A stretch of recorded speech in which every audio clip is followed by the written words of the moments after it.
Paix sur vous.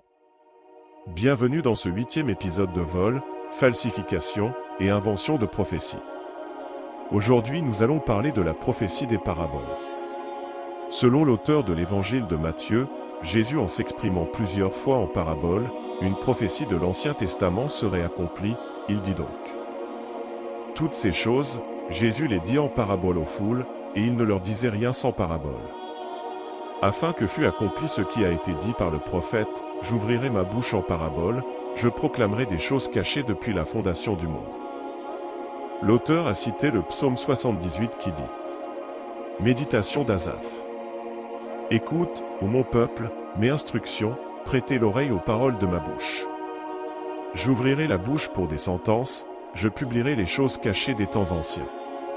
Ce que nous avons entendu et que nous savons, ce que nos pères nous ont raconté, nous ne le cacherons point à leurs enfants, nous dirons à la génération future les louanges de l'Éternel.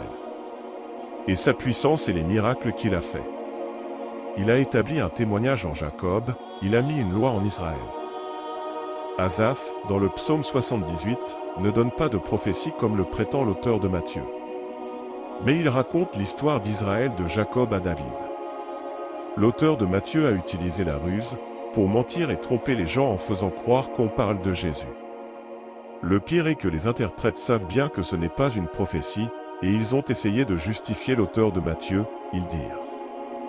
Ce ne sont proprement ni des paraboles ni des énigmes qui se trouvent dans ce psaume, mais comme Asaph y chante les principaux événements de la vie de son peuple pour en tirer de sérieuses instructions, il peut à bon droit considérer cette histoire comme une grande parabole et les enseignements religieux qu'elle renferme comme des choses cachées qu'il faut savoir y découvrir.